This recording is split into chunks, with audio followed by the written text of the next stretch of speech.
Assalamu alaikum wa rahmatullah. Bismillahir Rahmanir Rahim. So my topic is not the something which is the state of the art technology and the systems and technology of today, but it's more about the conventional therapy, which is about the total body irradiation actually. But there is always room for the improvement in all the technology which we have been using so far. So what we have done in this TBI technique is how can we improve, how can we optimize this technique. So we worked on three aspects. First one is the patient setup, second one is the dose calculation based on the CT, and third one is the improvement in the in vivo dosimetry. So these are the three areas which I'm talking about.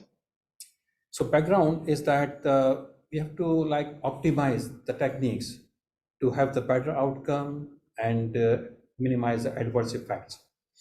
So this work develops the experience of our institute regarding how to optimize the total body irradiation technique, focusing on the patient setup intricacies, dose calculations via CT-based methods, and doing the in vivo dosimetry for the verification of the dose which we have delivered to the patient. So there have been many different techniques for the TBI. What we are doing is the bilateral irradiation.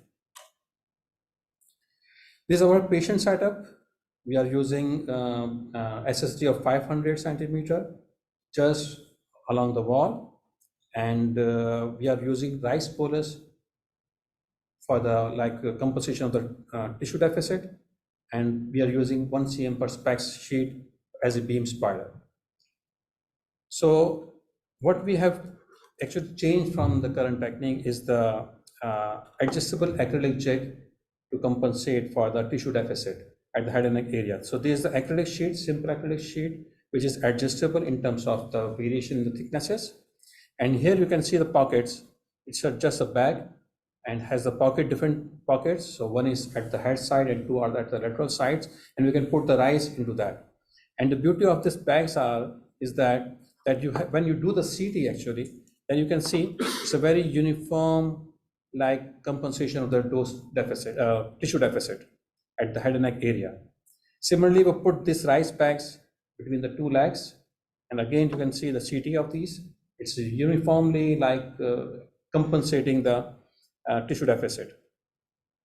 So our aim is to deliver the dose within plus minus 10%. So how can we achieve without compensating the tissue deficit? So our challenge is to how to compensate the tissue deficit across the body.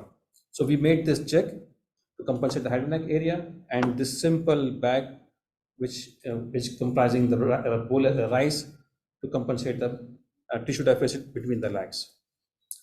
So what we do actually, once we do the CT-based calculation, so what we do that we chose around 25 to 30 anatomical locations, landmarks, to put our dosimeters to know what is the major dose actually.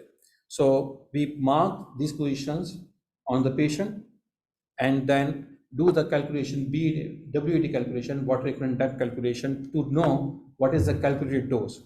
So these are the separations, physical separation, and these are the WED with the composition with the rice bags, and you can see the doses. So prescribed dose is 150 centigrade, and what we are getting is within plus minus 10%. If there is any change we are having with the CT, so we can intervene between the fractions as well, or before the patient treatment as well. So if it is within 10%, then we go with that. Otherwise, sometimes we repeat the CT as well.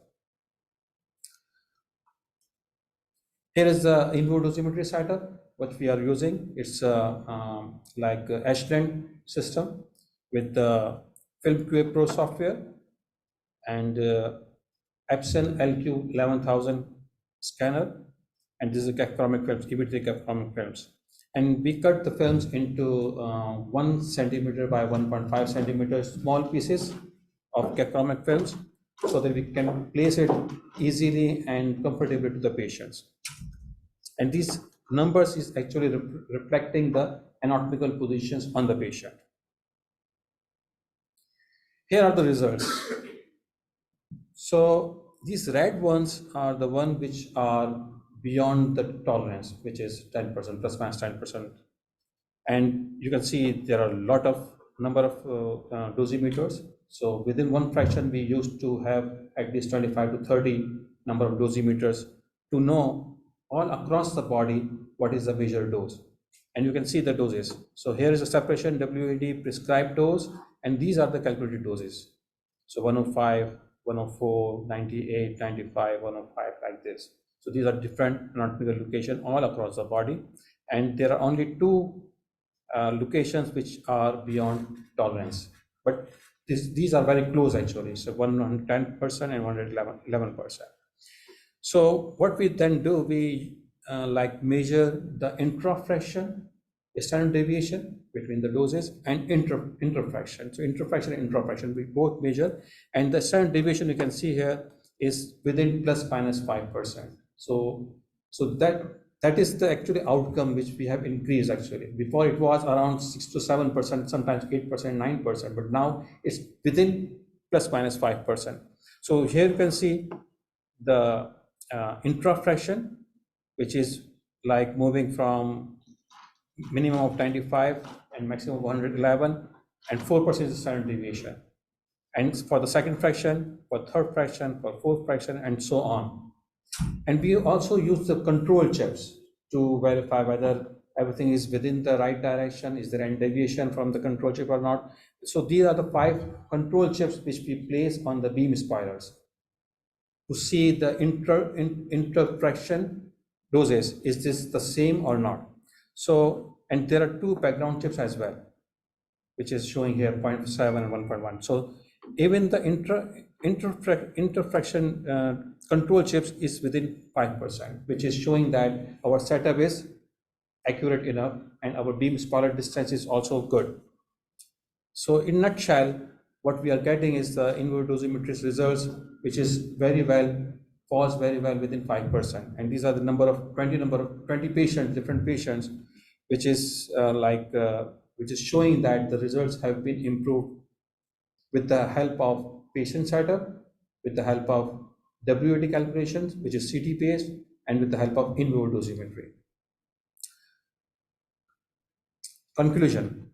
So collectively, this emphasizes that the significance of meticulous patient setup, accurate dose calculation based on the CT, and water equivalent depths improves our outcomes, and of course it is like give us better results of and accuracy as well. The successful integration of these elements contributed to the optimization of the TBI procedures, resulting in enhanced treatment outcomes and minimized potential or variability in delivered dose. Thank you for your attention. Any questions? Yes.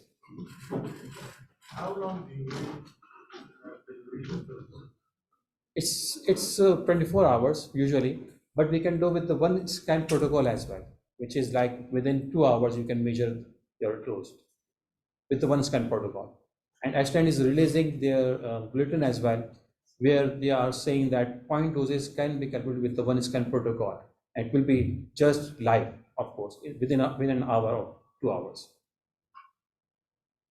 And another question, you're doing 6 MB or the TBI. It depends on the suppression, of course. Yeah.